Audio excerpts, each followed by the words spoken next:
Morning. आज हम पढ़ेंगे क्लास 8 में। सब्जेक्ट है अपना संस्कृत व्याकरण और आज का जो पीरियड है वो है अपना सेकंड पीरियड। ओके, तो जैसा कि हमने फर्स्ट पीरियड में पढ़ा था वर्णमाला, लिपि, वर्ण और वर्ण के भेद पढ़े थे, जिसमें स्वर और व्यंजन को अपन ने पता लगाया था। तो आज अपन इसमें पढ़ेंगे स्वर और व्यंजन को विस्तार से पढ़ेंगे। तो चलो स्टार्ट करते हैं। सबसे पहले लिखा हुआ है स्वर वर्ण। जिन वर्णों का उच्चारण करने के लिए किसी अन्य वर्ण की सहायता नहीं लेनी पड़ती है उन्हें स्वर वर्ण कहते हैं। जैसे कि अगर कोई वर्ण है जिसका उच्चारण करने के लिए अपन को दूसरे वर्ण की सहायता नहीं चाहिए तो उसे अपन स्वर वर्ण कहते हैं।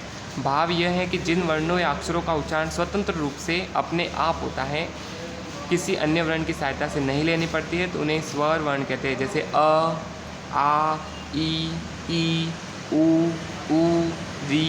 री, ल, ए, आई, ओ, औ। तो स्वरों की जो संख्या होती है संस्कृत में वो होती है 13, यानी 13 होती है। ओके, ये याद रखना आपको सबसे इम्पोर्टेंट। फिर है स्वरों का वर्गीकरण। स्वर कितने प्रकार के होते हैं उसको देखते हैं। उच्चारण काल अथवा मात्रा के आधार पर स्वर 3 प्रकार के माने गए हैं।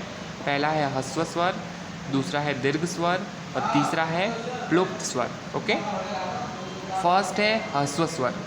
जिन स्वरों के उच्चारण में केवल एक मात्रा का समय लगे, अर्थात कम से कम समय लगे, उन्हें ह्रस्व स्वर कहते हैं। मतलब कि अपन जब उसमें बोलते हैं तो उसमें बहुत ही कम समय लगता है, वो कह देते हैं ह्रस्व स्वर, यानी छोटे स्वर। जैसे कि अ, ई, उ, री और र। जब अपन बोलते हैं इसको तो इसमें कम संख्या, मतलब कम टाइम लगता है, तो इसे अपन कहेंगे ह्रस्व स्वर। इनकी संख्या होती है वो होती है 5। ओके, इनमें कोई अन्य स्वर या वर्ण मिश्रित नहीं होता है, इन्हें मूल स्वर भी कहते हैं। अब देखते हैं नेक्स्ट जो इसका टाइप है वो है दीर्घ स्वर। दीर्घ स्वर क्या होता है? जिन स्वरों के उच्चारण काल में ह्रस्व स्वर की अपेक्षा दुगना समय लगे।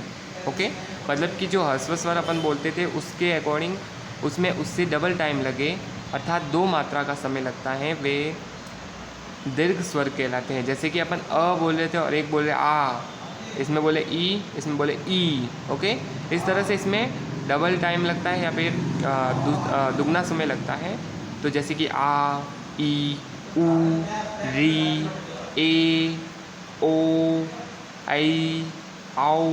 तो दीर्घ स्वर की जो संख्या होती है वो कितनी होती है?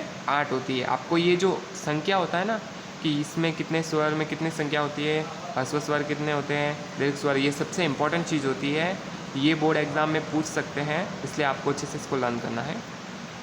विशेष पॉइंट दिया हुआ है, जैसे कि फर्स्ट अ, ई, उ, री आदि ह्रस्व स्वर है, इनका उच्चारण काल एक मात्रा है।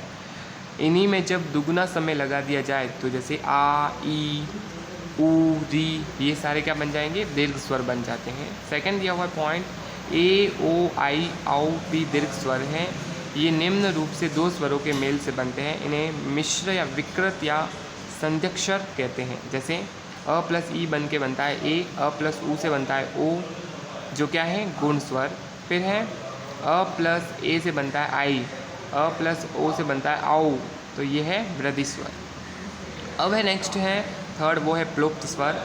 इसको अपन पढ़ते हैं। जिन स्वरों के उच्चारण में दीर्घ स्वरों से भी अधिक समय लगता है वे प्लुप्त स्वर कहलाते हैं। ओके, इनमें 3 मात्राओं का उच्चारण काल होता है। इनके उच्चारण काल में 2 मात्राओं से अधिक समय लगता है। प्लुप्त का ज्ञान करने के लिए जो ये अंक स्वर के आगे लगते हैं, ओके, ये अंक लगते हैं जो दिए हुए, जैसे हिंदी में इसको बोलते हैं 3 है, हिंदी में इस तरह से इसको 3 लगाया जाता है। आगे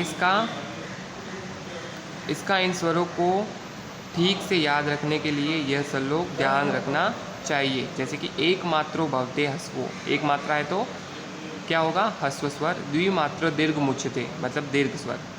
त्रिमात्रस्ते प्लुप्तोक्षो व्यंजनम चार्ध मात्राक्तम। ओके, देखो, एक मात्रा में ह्रस्व स्वर, 2 मात्रा में दीर्घ स्वर और 3 मात्रा में प्लुप्त स्वर, और 4 मात्रा अगर आती हैं तो वो है व्यंजन। ओके, इस तरह ध्यात्व है। संस्कृत भाषा में अधिकतर ह्रस्व और दीर्घ स्वर का ही प्रयोग किया जाता है। इनकी संख्या 13 मानी जाती है। टोटल जो स्वर होते हैं संस्कृत में वो कितना होता है? 13। सेकेंड है ह्रस्व और दीर्घ और प्लुप्त स्वरों को मिलाकर कुल 22 है। ओके, तीनों स्वरों को मिलाकर कुल कितने हैं? टोटल 22। जिनमें 5 ह्रस्व, 8 दीर्घ और 9 प्लुप्त स्वर हैं। ओके। इसी तरह संस्कृत भाषा में जिन स्वरों का प्रयोग होता है वे निम्न हैं, जैसे अ, ई, उ, री, ल, ये ह्रस्व है जो सादे हैं, आ, ई, उ, री जो दीर्घ है जो सादे हैं, जिसे स्वर वर्ण के अंतर्गत रखा गया है। ओके। ए, आई, आओ, आओ ये सारे क्या है, दीर्घ संध्यक्षर यानी मिश्र विकृत शब्द है, विकृत स्वर है। अब देखते हैं नेक्स्ट, अपन स्वर के बारे में अपन ने पढ़ लिया है। अब देखते हैं व्यंजन वर्ण। व्यंजन क्या होता है? तो व्यंजन उन्हें कहते हैं जो स्वरों की सहायता के बिना उच्चारित नहीं किए जा सकते। मतलब कि अपन को इसका अगर उच्चारण करना पड़ेगा तो किसी स्वर की सहायता लेनी पड़ेगी, मतलब दूसरे अक्षर की सहायता लेनी पड़ेगी, तो उसे अपन कहेंगे व्यंजन। और स्वर में वो खुद मतलब दूसरों की सहायता लेनी नहीं पड़ती है उच्चारण के लिए, और इसमें लेनी पड़ती है, ये याद रखना आपको। व्यंजन का उच्चारण काल अर्धमात्र काल है। जिन व्यंजन में स्वरों का योग नहीं होता उसमें हलंत का चिन्ह लगता है, अर्थात क के नीचे हलंत, ख के नीचे हलंत, ग के नीचे हलंत, घ के न के नीचे हलंत। संस्कृत भाषा में इनकी संख्या 33 होती है। कितनी होती है? 33 होती है। तो व्यंजन कितने होते हैं? 33, और स्वर होते हैं 13। ओके। क, ख, ग, घ, न, च, छ, ज, ज, न, ट, ठ, ड, ढ, न, त, थ, द, ध, न, प, फ, ब, भ, म, य, र, ल, व, श, श, ह। ओके। ये जो दिए हुए सारे व्यंजन हैं, और व्यंजन हमेशा हलंत के रूप में होते हैं। तो नीचे देखो ये हलंत लगी हुई है। ओके। ये ऊपर लिखे गए सभी व्यंजन स्वर रहित है। ओके, मतलब कि इसमें स्वर जुड़ा हुआ नहीं है। जैसे कि अपन अगर क, एक मिनट, हाँ, जैसे कि क लिखा हुआ है, नीचे हलंत है, प्लस उसमें अपन अ जब जोड़ देंगे तो बनेगा ये क। ओके, तो ये हलंत लगा है, मतलब क्या है? आधा स्वर है।